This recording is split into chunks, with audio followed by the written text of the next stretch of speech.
Halo semuanya, selamat datang di pembahasan kita kali ini. Hari ini kita bakal ngebedah sesuatu yang seru banget. Kita akan mengubah obrolan mentah dari forum saham yang biasanya penuh drama menjadi gambaran jelas tentang gimana sih psikologi investor retail itu sebenarnya. Kita bakal lihat apa yang betul-betul terjadi di belakang layar pas kepanikan lagi melanda pasar.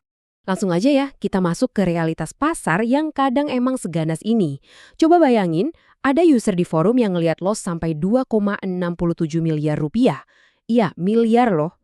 Kutipan dari user Ferry098 ini instan banget nangkap ketegangan emosional yang murni. Tanpa filter, dari seorang trader retail yang ngeliat portofolionya rontok di depan mata.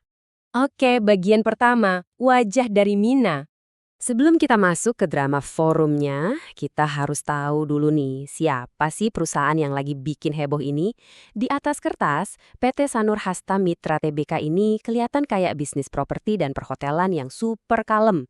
Udah mapan dari tahun 1993. Nggak ada yang aneh kan? Tapi justru, profil yang tenang ini yang bikin badai yang bakal kita bahas jadi makin ironis.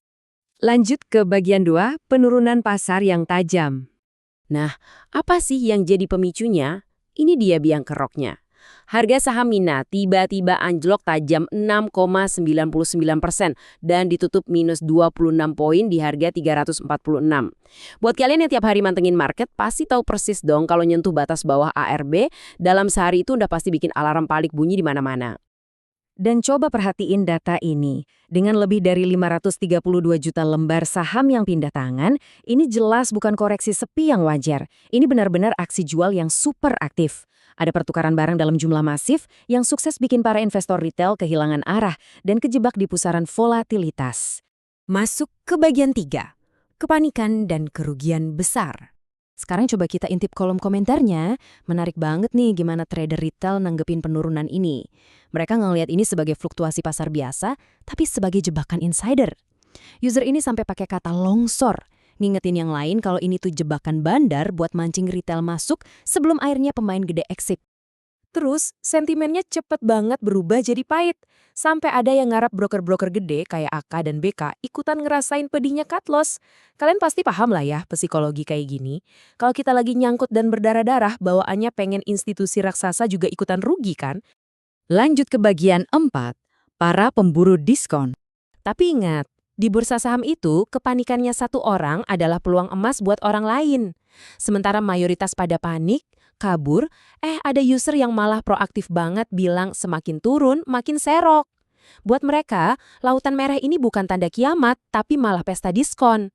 Mereka berani taruhan harganya bakal cepet mantul. Optimisme ini juga kelihatan banget menyala di komentar lain. Kutipan ini mendemonstrasikan harapan klasik para trader retail yang ngajak sahamnya terbang ke bulan. Walaupun sahamnya baru aja nyungsep nyaris 7%, keyakinan buat cuan bareng-bareng esok hari tetap ada. Dari sini kita bisa lihat kalau psikologi di forum retail itu terbelah dua secara sempurna. Di satu sisi ada kubu bearish yang ngelihat ini sebagai guyuran atau longsor yang mematikan.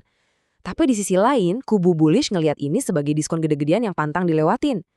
Dua realitas yang super kontras terjadi di aset yang sama, di detik yang sama. Nah, yang nyesek itu ada di tengah-tengah dua kubu ekstrim tadi. Contohnya trader yang satu ini. Dia yakin fundamental perusahaannya bagus, tapi modalnya keburu habis buat average down. Dia nggak panik, tapi ya nggak bisa nyerok juga.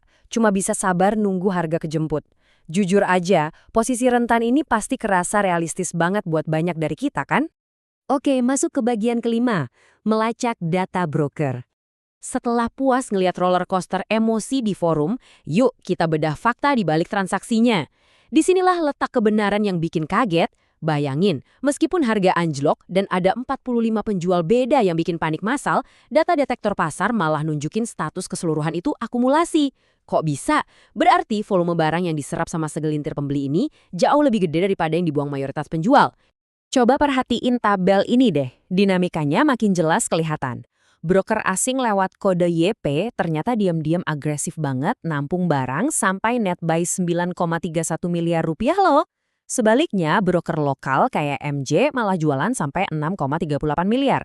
Kelihatan polanya, institusi asing lagi asik dan tenang nyerok di saat retail lokal sibuk buang barang karena panik.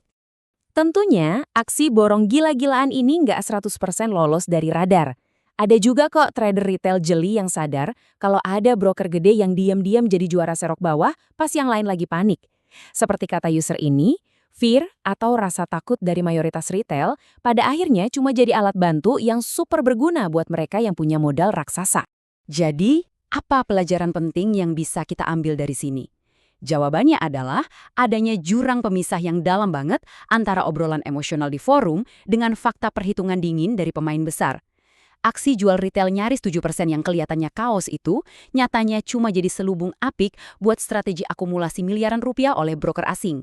Yang akhirnya bawa kita ke satu pertanyaan penting buat kalian pikirin sebelum bikin keputusan trading besok. Ketika satu forum teriak histeris kalau market lagi longsor, apakah kalian beneran lagi ngelihat sebuah bencana? Atau jangan-jangan itu adalah sebuah diskon besar yang lagi disamarkan dengan sangat rapi? Pikirin baik-baik ya. Terima kasih udah ngikutin analisis kita kali ini, dan pastikan selalu pakai data buat navigasi pasar kalian.